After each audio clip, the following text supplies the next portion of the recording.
Hey, everybody, welcome back to another episode of the Music Den. I am your host, Armando Venditti. And in this episode, I'm going to be doing part two of my set of episodes called Where Are They Now? I'm hoping to do either three or four segments of this.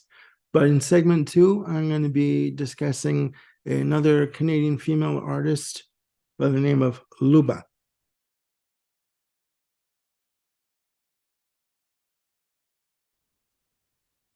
Now, Luba was born April 24th, 1950, in Montreal, Quebec, of Ukrainian descent. She began her career in Ukrainian bands in the 70s and singing in and around Quebec.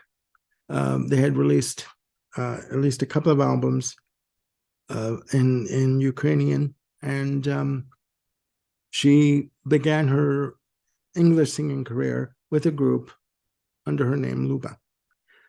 In 1982, she signed a deal with Capital EMI, and she released her self-titled debut EP.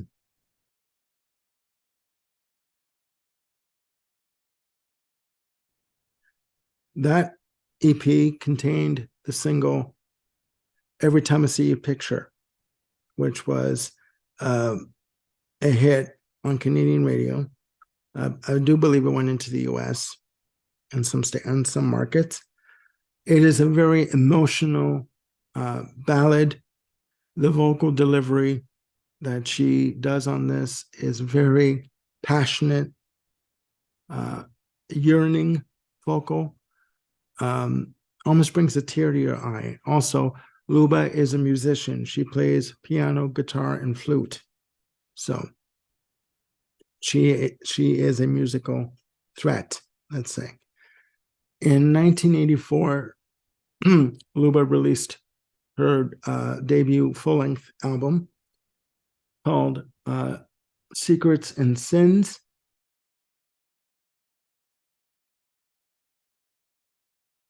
Produced by Danielle Lamois. It also featured a re-recording of Every Time I See a Picture.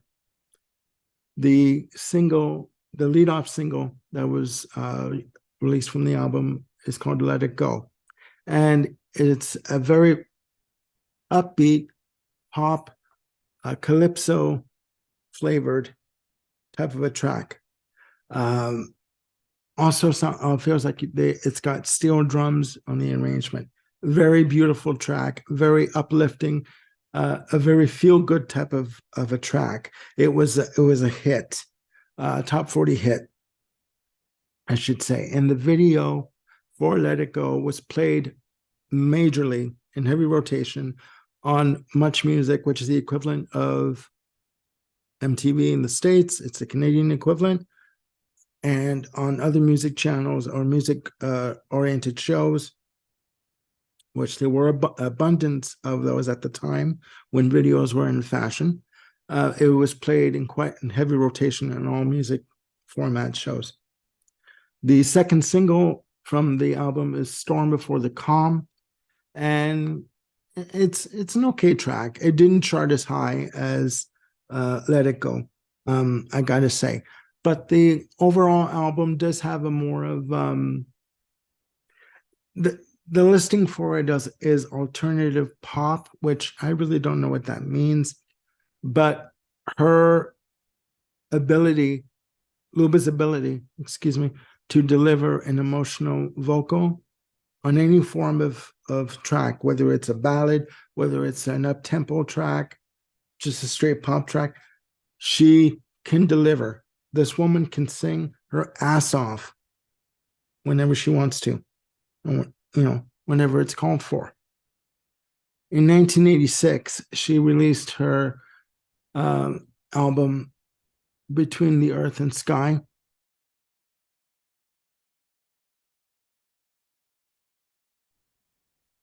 For Capitol. The lead-off single was How Many, which was produced by Narada Michael Walden, who has worked with, recently Journey, who's worked with Whitney Houston, Aretha Franklin. And this was about a year after Who, Zoom, and Who came out from Aretha Franklin, from Arista. So, and How Many is a beautiful, uplifting song again. Basically, the woman is asking in the song, the character in the song is asking, how many times do I have to prove myself that I am ready for the next step in my life? How many times do I have to prove to you that this is what I want, whatever it may be? And it features a sax solo from Kenny G.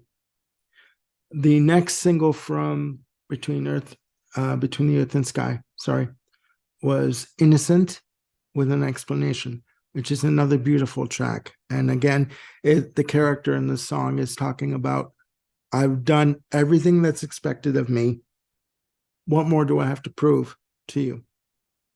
That I am who I am. I am genuine. I am honest. What more do you want from me?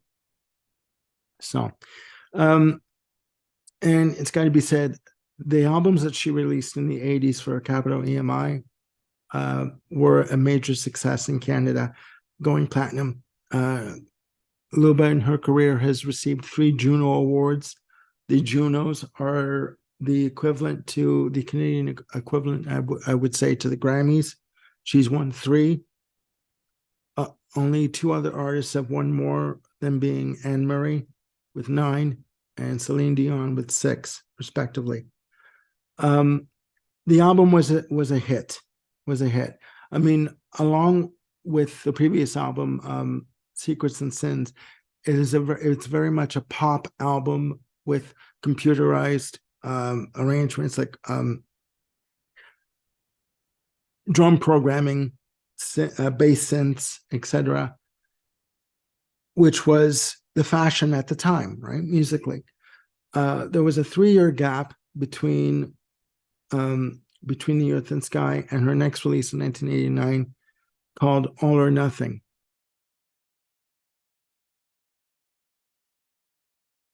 Again, released through Capital EMI. It marked a bit of a departure for her in sound. It was more organic, live instrumentation, live drums, bass, piano, guitar, more organic, much more soulful. And again, this woman can deliver a soulful vocal like no one's business. Like no one's business. I cannot express that enough. The singles that were released from the album were Giving Away a Miracle, Little Salvation, 2 beautiful tracks. Almost like a church gospel-y kind of vibe to them. Not overly so, but you could just imagine singing it in church, you know. And the last single from the album was No More Words. An interesting note: there's a track on here called Wild Heart, and Mike Campbell from Tom Petty and the Heartbreakers produced this track and plays guitars, bass, keyboards, and mandolin on the track. So she was getting noticed by various artists in the industry. And at this point, EMI and Capital EMI, brought in new management to try and break her into the US. Unfortunately, at the end of the album's run cycle, Capital EMI dropped Luba from the roster, which it's a bloody shame. I don't know why. I really don't know why. It was quite disgusting what they did, in my very humble opinion. At that point, Luba took a long break from recording. Her marriage ended. She was married to her drummer in her band. The marriage ended in divorce. Her sister came down with multiple sclerosis, and her mother passed away in the same year, so that her sister contracted MS. So she had been through the ringer. So she decided to reevaluate her priorities and take a step back from the music business and concentrate on looking after her family. It wouldn't be until 2000 that Luba released her next album, From the Bitter to the Sweet.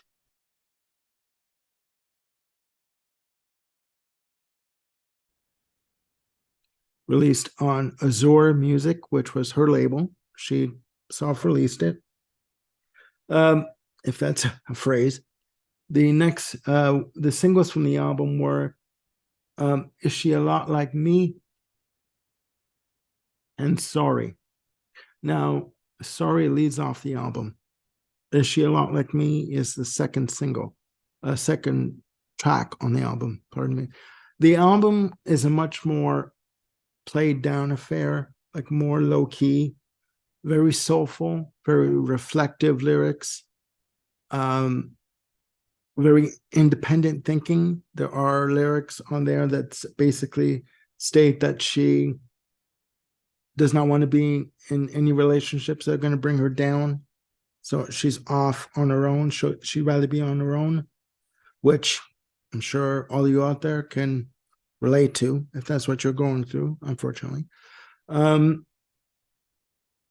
It's a very soulful album, very, again, low key in terms of production, no heavy overdubs, a lot of, again, emotional lyrics, emotive in her delivery, very soulful, very passionate in her delivery, but also very optimistic in her take on life, that she's come to this crossroads in her life and she's ready to move on, with the dissolvement of her marriage and her mother passing away and her sister contracting MS and dealing with that. So there are messages of positivity and optimism on this album. Unfortunately, From the Bitter to the Sweet did not do as well for her.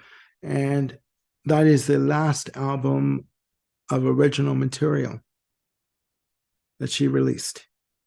Now, I should mention, in 1986, Capitol EMI were releasing compilations under the title of Over 60 Minutes With, of some artists that were on their roster, artists like Alfie Zappacosta, Luba.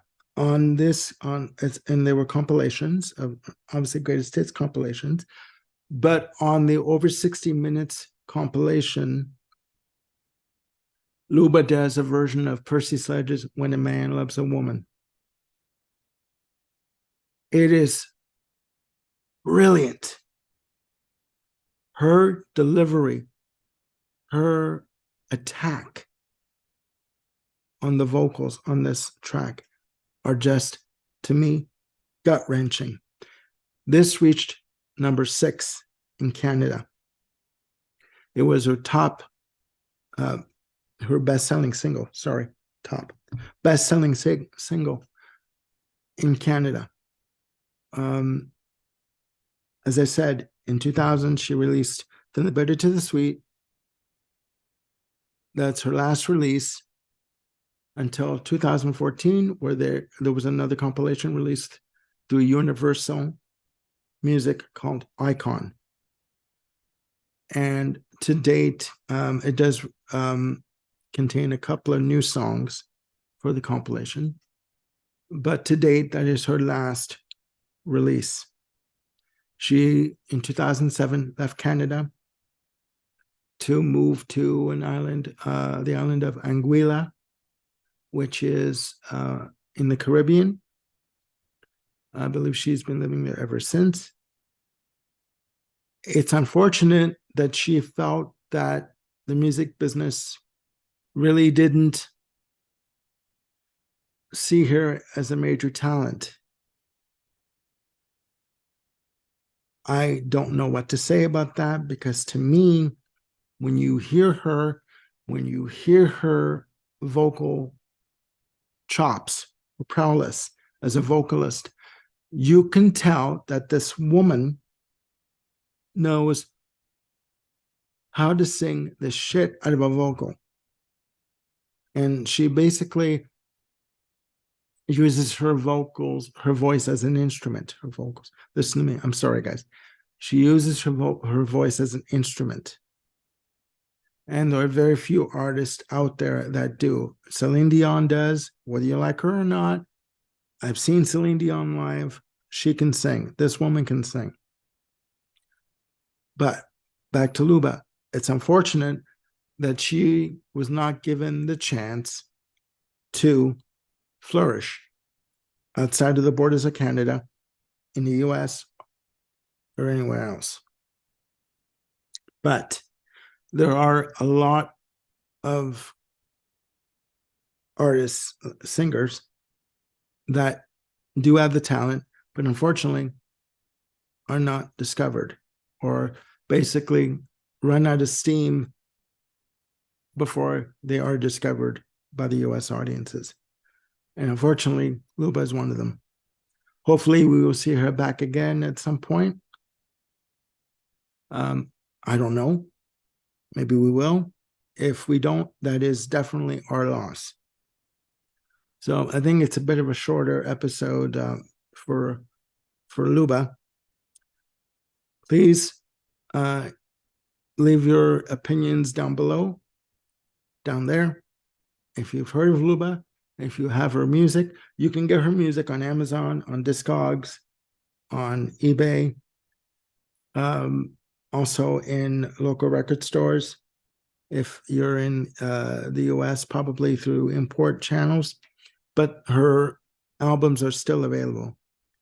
And yeah, I mean, if you haven't heard of Luba, you can stream her on YouTube and give her a chance, see what you think.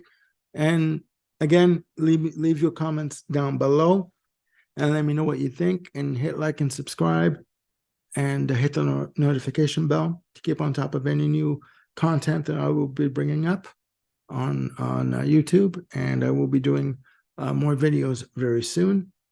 But for now, I will leave you, and I hope you guys again are looking after yourselves and each other, and we will chat very soon. Have a great day, everybody. Bye for now.